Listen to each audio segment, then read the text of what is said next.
네, 오늘 성경 말씀은 사도행전 27장 12절에서 15절 광풍이 크게 일어나다라는 제목으로 말씀 전하겠습니다. 제가 먼저 오늘 성경 본문을 봉독하겠습니다. 그 항구가 겨울을 지내기에 불편하므로 거기서 떠나 아무쪼록 베닉스에 가서 겨울을 지내자 하는 자가 더 많으니 베닉스는 그레데 항구라 한쪽은 서남을 한쪽은 서북을 향하였더라.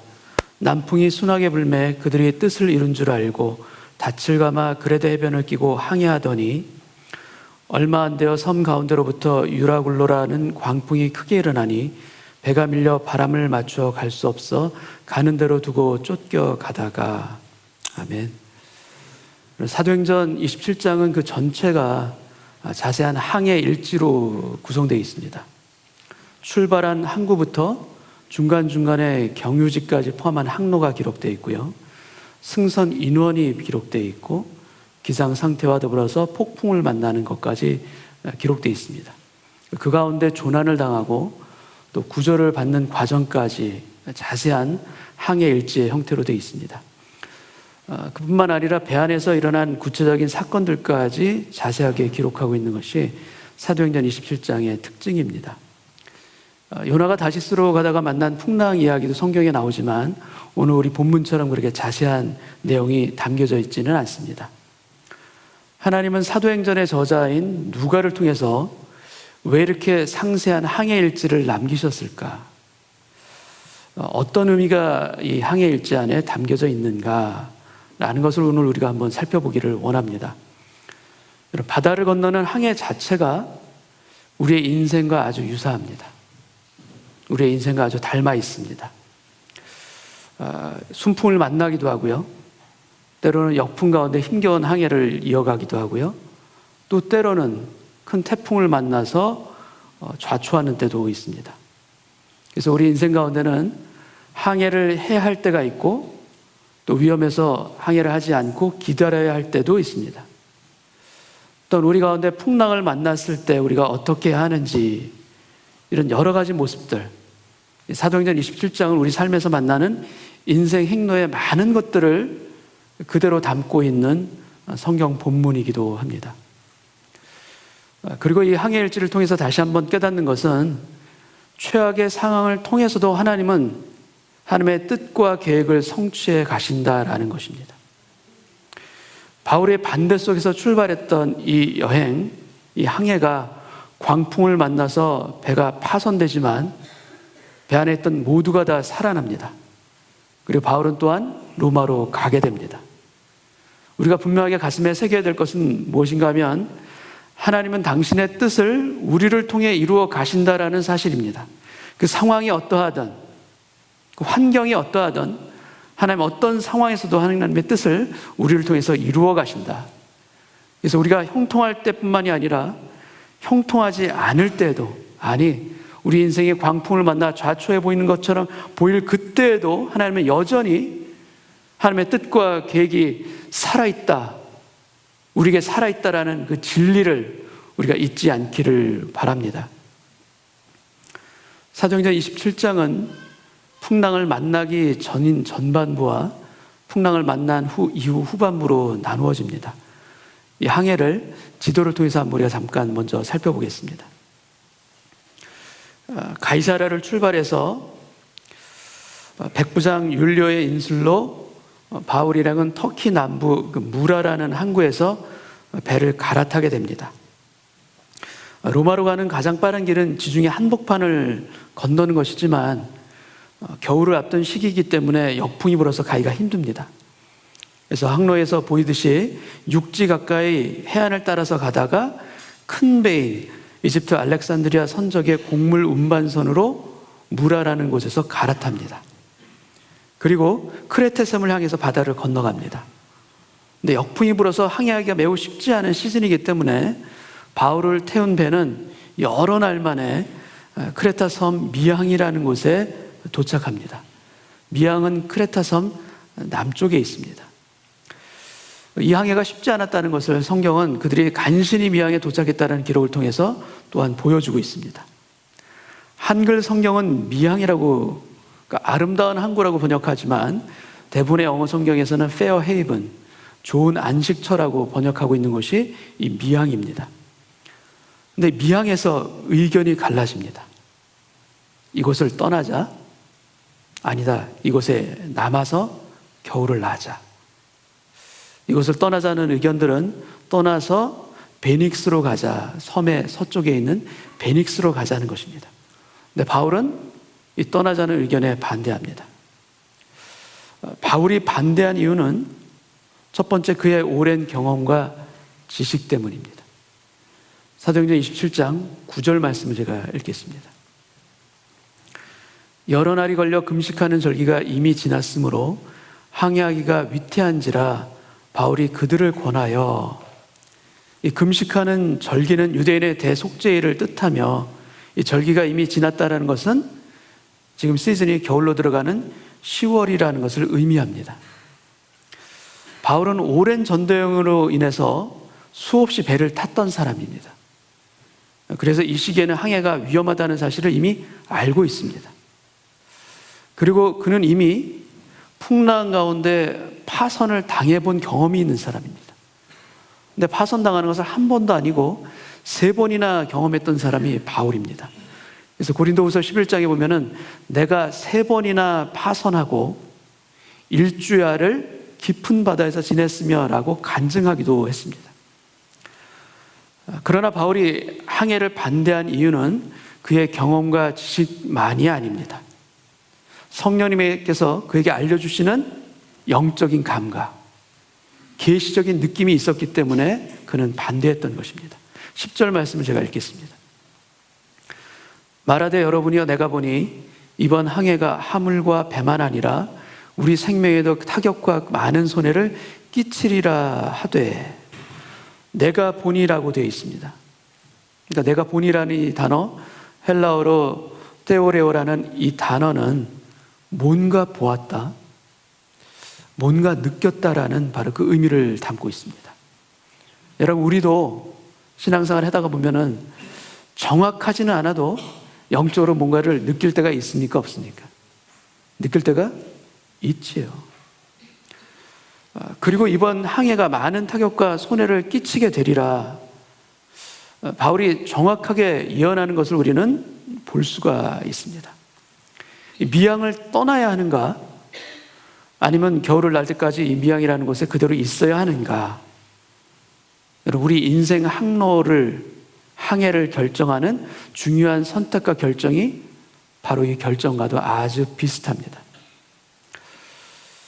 그런데 백부장 율리오는 바울의 말을 듣지 않고 선장과 선주의 말을 듣고 떠나게 됩니다.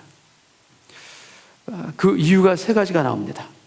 첫 번째는 방금 말씀드린 것처럼 율리오가 바울의 말을 믿지 않고 선장과 선주의 말을 더 믿었기 때문입니다. 11절 말씀을 제가 읽겠습니다. 백부장이 선장과 선주의 말을 바울의 말보다 더 믿더라.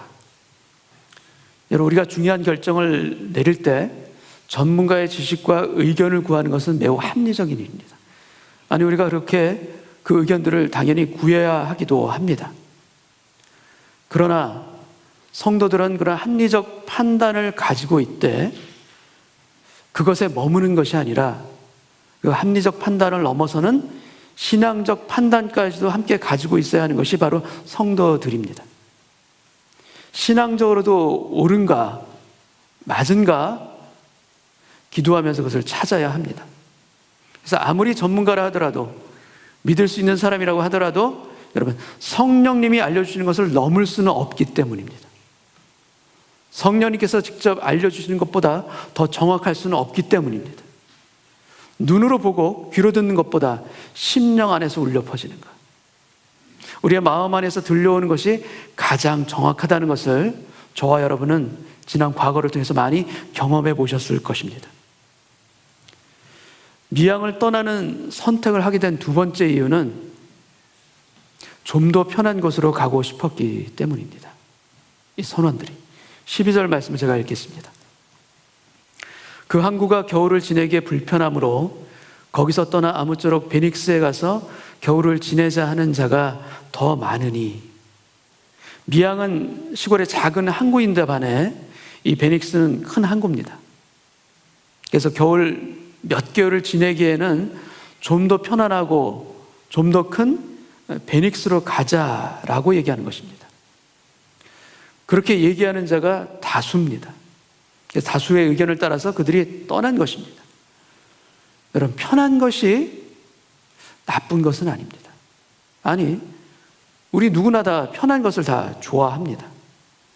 그런데 중요한 것은 무엇인가? 믿는 우리들은 편한 곳이 목적지가 되어서는 안 됩니다.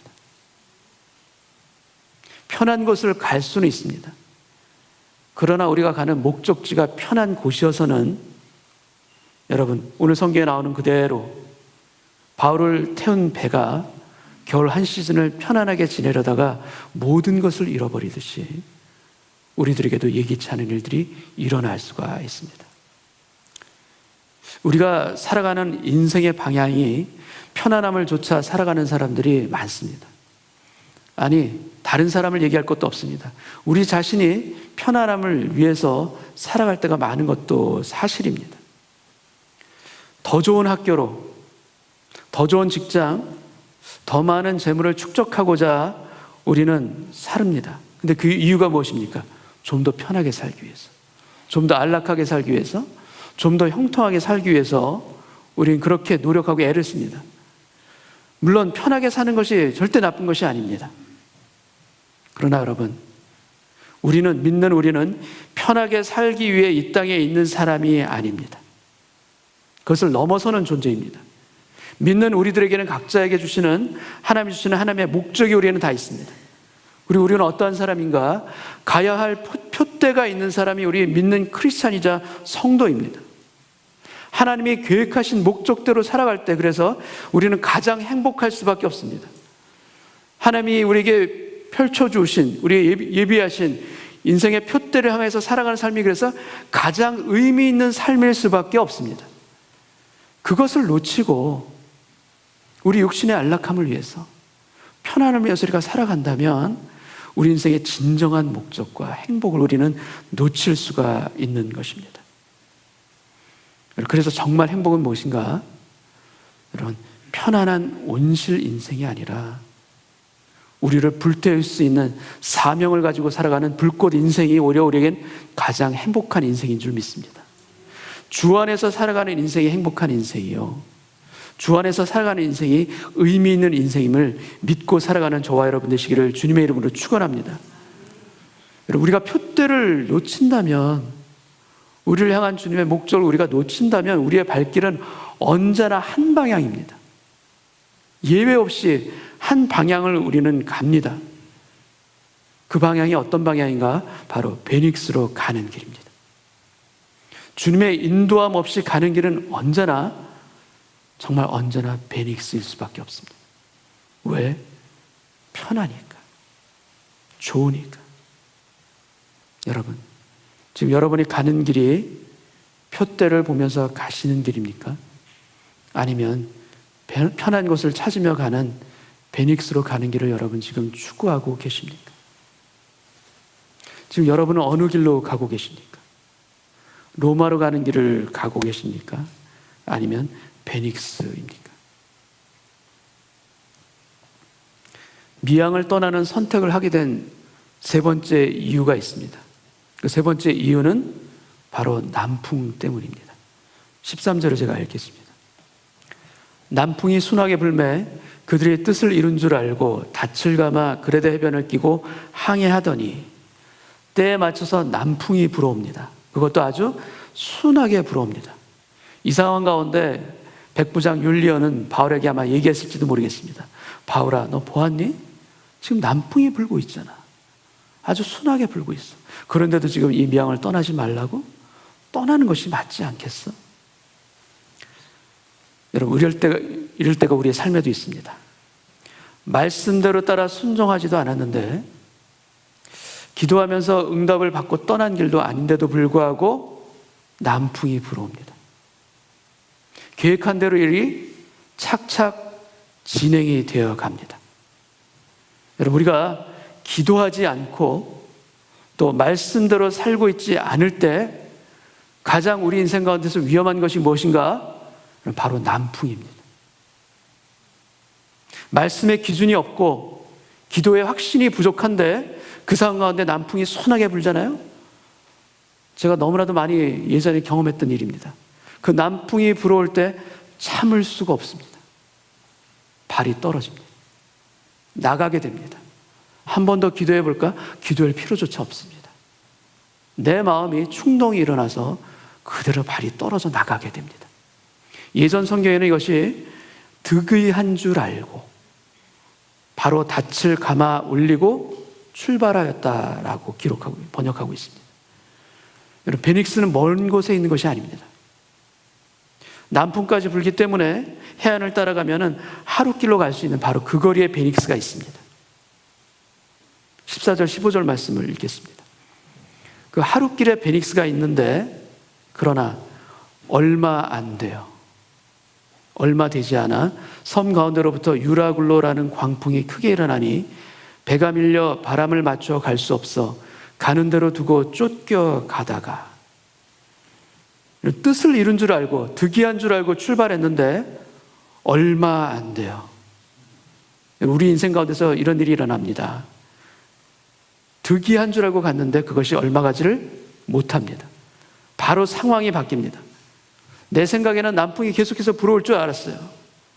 그런데 이 남풍이 유라굴로로 바뀔지 상상하지 못하는 것이 바로 우리 연약한 인생입니다. 그런 변화가 있을지 우리는 알 수가 없습니다. 그런 놀라운 일이 일어날지 우리는 미처 알지를 못합니다. 그래서는 이렇게 폭풍 가운데 우리가 있게 되어질 때 우리들에게서 일어나는 현상들이 성경에 그대로 기록되어 있습니다. 그것이 무엇인가?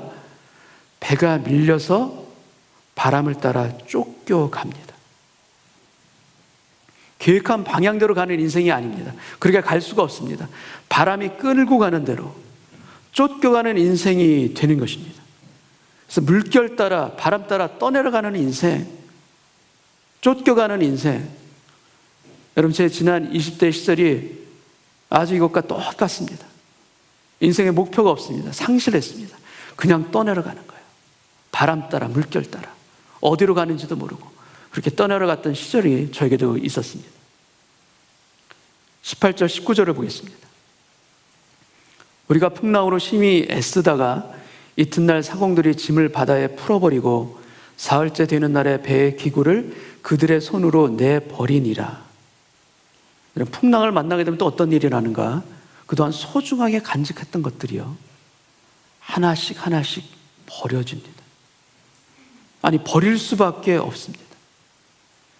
근데 버려지는 이 아픔 가운데, 상실의 아픔 가운데, 그러나 하나님 우리에게 깨달음을 주시기도 합니다.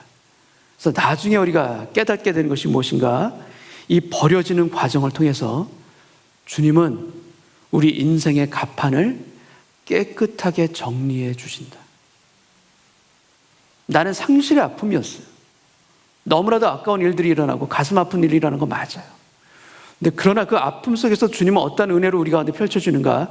우리 인생 가운데 가장 소중한 것이 무엇인지, 아니면 버려야 될 것이 무엇인지, 내가 끝까지 붙들고 가야 될 것이 무엇인지, 아니면 포기하고 내려놓을 것이 무엇인지 주님 우리의 인생의 갑판을 하나씩 하나씩 정리해 주십니다.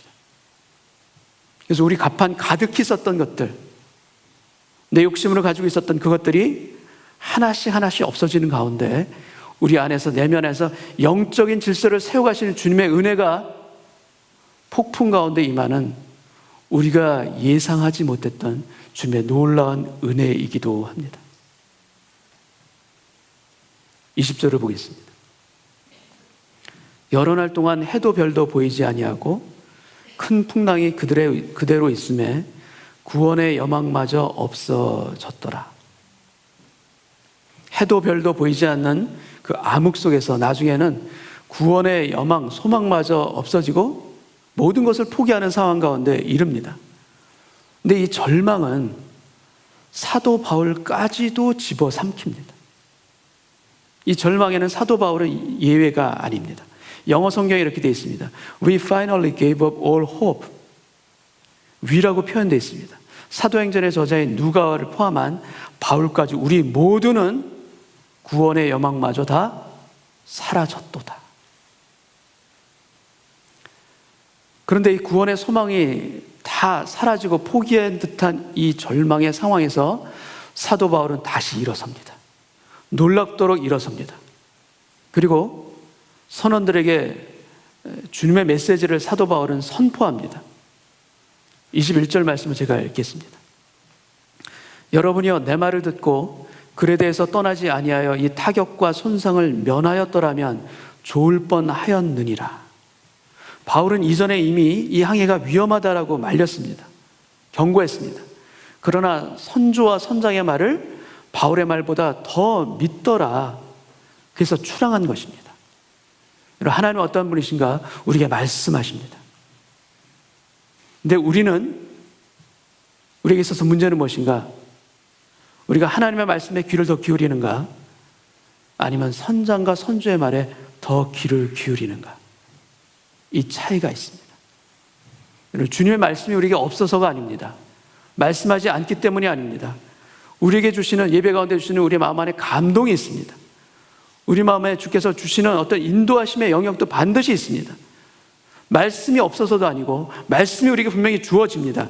하나님이 우리에게 말씀하시는 분이시기 때문에 우리가 생각지도 못한 여러 가지 방법을 통해서 우리에게 끊임없이 말씀하고 계십니다. 그런데 중요한 것은 무엇인가? 바로 우리의 마음의 선택입니다. 우리가 무엇을 선택하는가? 우리가 주님의 말씀을 선택하는가? 아니면 사람의 그럴듯한 말을 선택하는가? 이 선택에 따라서 우리가 가는 인생의 길이 너무나도 확연하게 달라집니다.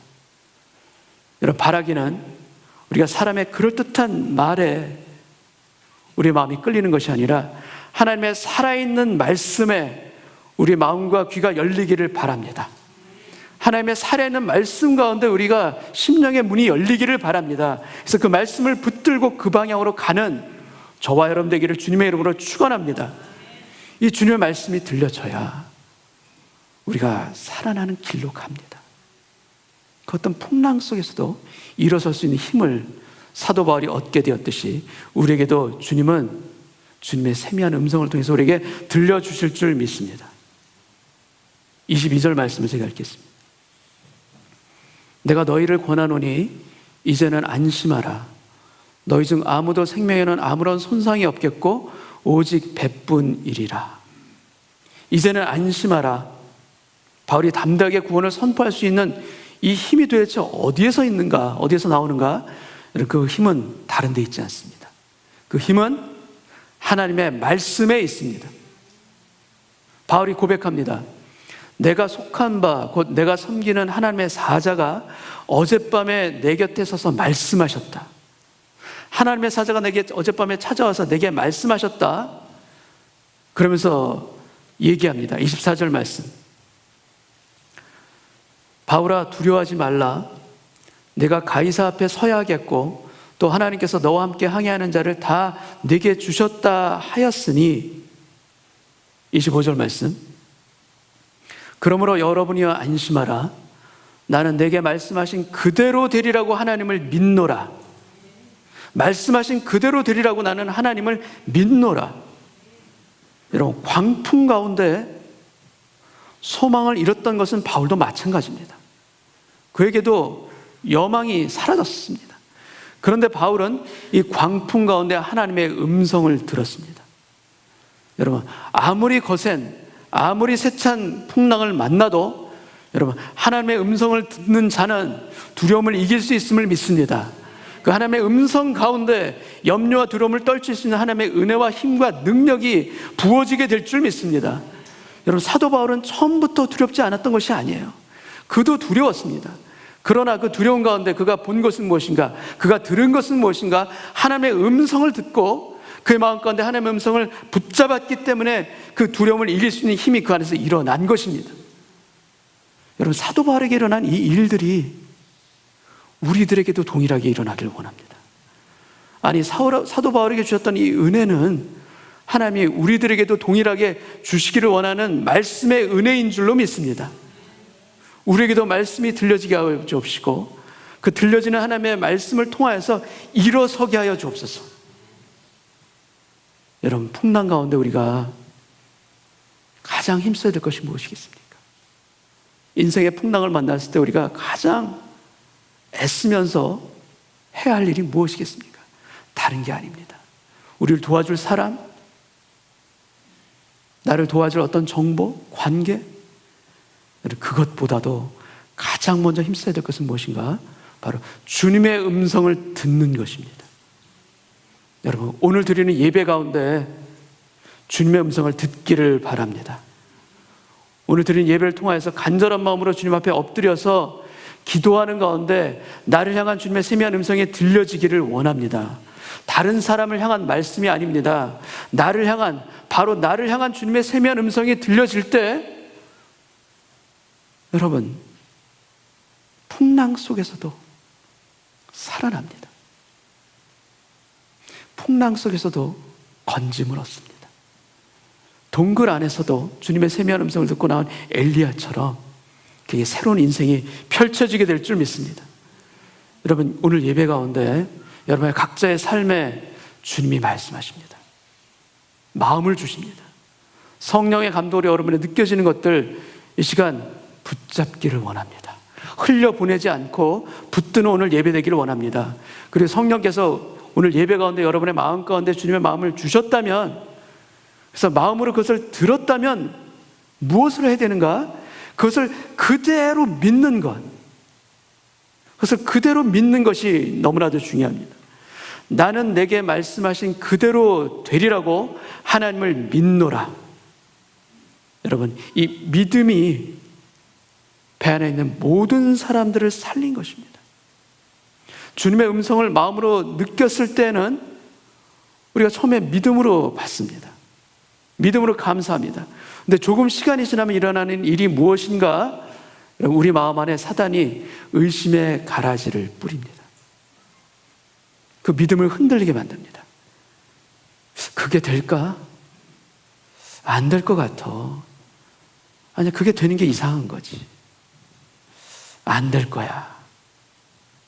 여러분, 의심과 믿음 사이에서 길을 잃지 않기를 바랍니다. 믿음과 의혹 사이에서 우리가 방황하지 않기를 바랍니다. 우리가 애써야 될 것은 무엇인가? 힘써 믿음의 마음을 지키기를 바랍니다. 여러분, 모든 지킬 만한 것 중에 더욱 내 마음을 지키라. 이는 생명의 근원이 이에서 남이니라. 마음을 지킬 때, 믿음의 마음을 지킬 때 우리를 생명의 길로 인도하시고 진리로 인도하시고 빛으로 인도하실 줄 믿습니다. 그 마음을 지키는 거예요. 여러분, 가장 안타까운 일 중에 하나는 무엇인가?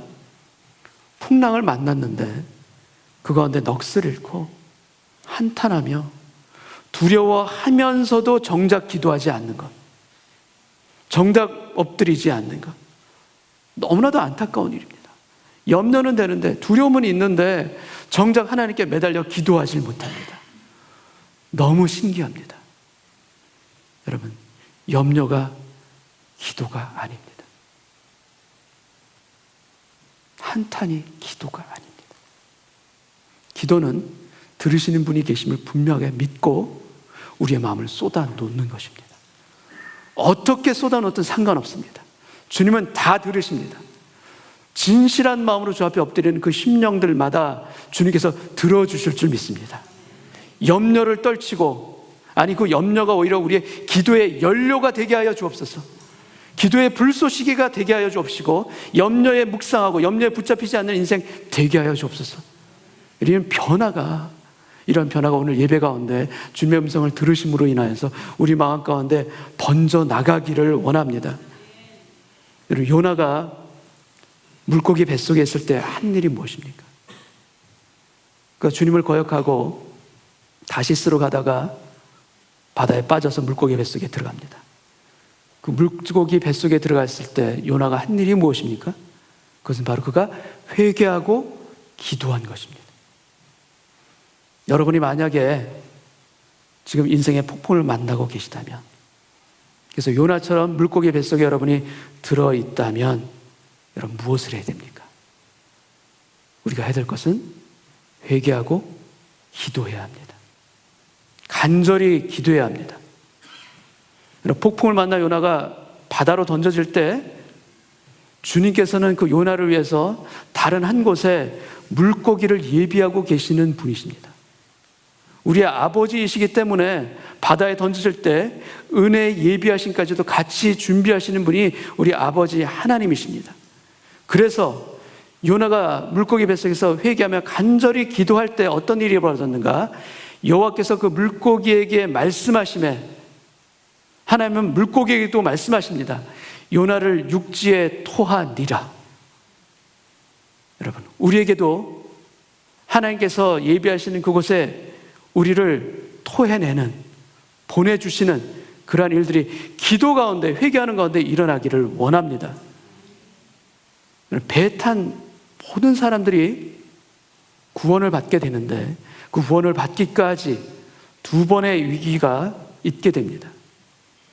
한 번은 사공들이 자신들만 살고자 배를 버리고 몰래 구명정을 타고서 도망가려고 했던 일입니다. 사도 바울이 그것을 알고 구명정을 끊습니다. 또 다른 한 번은 배가 육지에 도착해서 배가 파손됩니다. 그때 모든 사람들이 육지로 헤엄쳐 나갈 때 군인들이 죄수들이 도망갈까 봐 죄수들을 죽이려고 했었던 이 두 가운의 사건입니다. 여러분, 시련과 고난을 당할 때 우리가 정말 조심해야 될 것은, 여러분, 풍랑보다도 그 풍랑과 같은 상황 안에서 역사하는 악한 영입니다. 어려움을 겪을 때 보면 기승을 부리는 것이 있습니다. 풍랑 가운데 있게 되면 그 풍랑도 두렵지만 더 두려운 것은 무엇인가? 우리 안에 역사하는 분열의 영들입니다. 혼란을 초래합니다. 분란을 초래합니다. 서로 시기하고 다투게 만듭니다. 책임을 전가하게 만듭니다. 그래서 공동체를 깨트리려고 하는 이런 시도들이, 사단의 유혹들이, 공격들이 계속해서 밀려오게 됩니다. 그러나 성령님은 어떤 분이신가? 성령님은 하나 되게 하시는 분이 성령님이십니다. 그래서 바울은 선포합니다. 하나님께서는 우리 모두를 살리시리라. 우리 어떤 사람 한 사람도 다치지 않고 다 살아나리라 선포합니다. 여러분, 평범한 죄수였던 바울이 폭풍을 만나면서 변합니다. 어떻게 변하는가? 그 누구도 부인할 수 없는 지도자로 세워지는 과정이 폭풍 가운데 일어나는 변화입니다. 하나님의 뜻과 계획을 깨달은 한 사람을 통해서 폭풍 속에서 파손을 겪으면서도 결국 모두가 살아나는 이 놀라운 일들을 통해서 하나님께서 우리의 삶에 보여주시는 것이 있습니다. 그것은 무엇인가 하면 참다운 믿음의 성도 한 명만 있어도 여러분, 그 가정은 살아나게 될 줄 믿습니다. 그 공동체는 일어서게 될 줄 믿습니다. 참다운 믿음의 성도는 위기 가운데서 더 빛을 내기 마련입니다. 그래서 바울에게 역사하셨듯이 바울 한 사람으로 인해서 배 안에 있는 276명 모두가 살아나는 놀라운 일들이, 주님, 우리의 가정에게서도, 우리의 일터에서도, 우리의 교회에서도 일어나게 하여 주옵소서. 이 기도가 있기를 원합니다. 사도 바울은 배 안에 있는 사람들에게 음식을 먹으라 권면하고 너희 중 머리카락 하나도 잃을 자가 없으리라 격려합니다. 35절 36절 말씀을 제가 읽겠습니다. 떡을 가져다가 모든 사람 앞에서 하나님께 축사하고 떼어 먹기를 시작하며 그들도 다 안심하고 받아 먹으니 마치 성찬식을 하는 것처럼 떡을 가져다가 모든 사람 앞에서 하나님께 감사의 기도, 축사를 하고 떼어 먹기를 시작합니다. 여러분, 마치 성찬식을 하는 것처럼 사도 바울은 모든 사람 앞에서 풍랑 가운데 이 예식을 행합니다. 그리고 배 안에 있는 모든 사람들은 이 성찬의 예식을 다 안심하고 받아 먹습니다.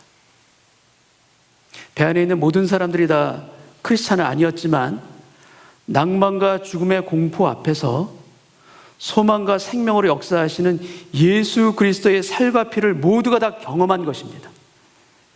믿음이 없는 그들에게도 예수 그리스도의 살과 피의 은혜가 다 부어진 것입니다. 이 상황이 어떤 상황입니까? 풍랑 가운데 드리는 감사의 성찬 예식입니다. 우리들에게 있어도 우리가 풍랑을 만났을 그때에도 감사로 드리는 성찬 예식이 또 그 믿음이 있기를 원합니다. 요셉 한 사람으로 인해서 보디발의 집에 복이 임합니다. 아니, 보디발의 집에 복이 임한 것을 넘어서 애굽 전체가 복을 받습니다.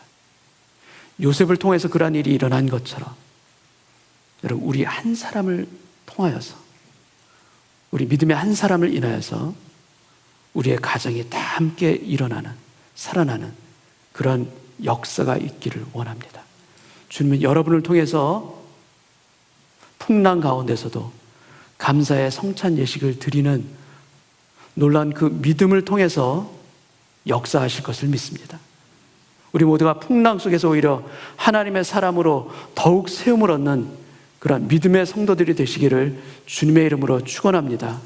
그래서 우리를 통해서 우리의 가정과 우리의 일터와 우리 주변에 있는 사람들이 주의 놀라운 은혜를 맛보게 하여 주옵시고, 그 가운데 다 함께 일어서 세움을 얻는 기적을 경험할 수 있는 믿음의 길 걸어가게 하여 주옵소서. 저와 여러분에게 이러한 일이 일어나기를 주님의 이름으로 축원합니다. 같이 한번 기도하겠습니다. 아버지 하나님, 힘이 듭니다. 이 풍랑 속에서 아무것도 보이지 않습니다. 주의 음성도 듣기가 싫을 때가 있습니다. 그러나 주님, 내 인생의 가판이 하나씩 버려지는 상실의 아픔 속에서 오히려 주님이 나를 향한 은혜와 축복이 숨어 있음을 오늘 다시 한번 고백합니다. 회개하며 고백합니다. 주님을 향하여서 품었던 원망의 마음을 회개합니다. 주님으로부터 멀어져 있던 나의 상심한 마음들도 주님 앞에 회개합니다. 오히려 풍랑 가운데 나를 위해 은밀하게 예비해 놓으신 주님의 손길이 곳곳에 숨어 있음을 볼 수 있는 눈을 열어 주옵소서. 요나에게 물고기를 예비하였듯이 저에게도 물고기를 예비해 놓은 줄 믿습니다. 아직 눈에 보이지는 않지만, 느껴지지 않지만 그 믿음으로 주님 앞에 엎드려 오히려 풍랑 속에서 감사의 성찬 예식을 드릴 수 있는 오늘 예배되기를 원합니다. 그 마음으로 주 앞에 엎드려 간구할 때, 주여, 내 마음 가운데, 이 상심한 마음 가운데 주의 세미한 음성이 들려지게 하여 주옵시고, 그 음성 듣고 일어나게 하여 주시사, 주님, 나는 여전히 연약하지만, 여전히 믿음이 부족하지만, 그럼에도 불구하고 이 연약한 나를 통해서 우리 가정을 세우시길 원하시는 주님의 마음이 있음을 보게 하여 주옵소서. 나를 통해서 우리 가정을 살리시길 원하시는 주님의 크신 계획이 있음을 믿게 하여 주옵소서.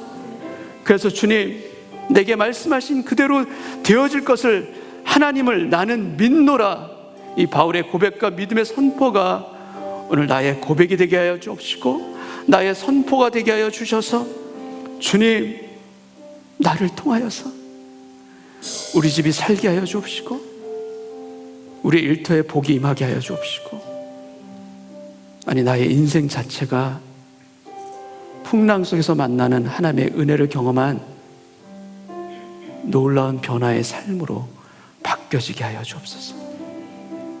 겸비한 마음으로 주 앞에 엎드립니다. 주여, 말씀하여 주옵소서. 내가 듣겠나이다. 주님의 음성 듣고 순종하며 따라가는 오늘 예배되기를 원하오며, 그 마음을 주시는 주님 앞에 감사함으로 드리는 오늘 이 시간 되게 하여 주옵소서. 모든 것 주님께서 아실 줄 믿고 감사드리오며 예수님의 이름으로 기도하옵나이다. 아멘.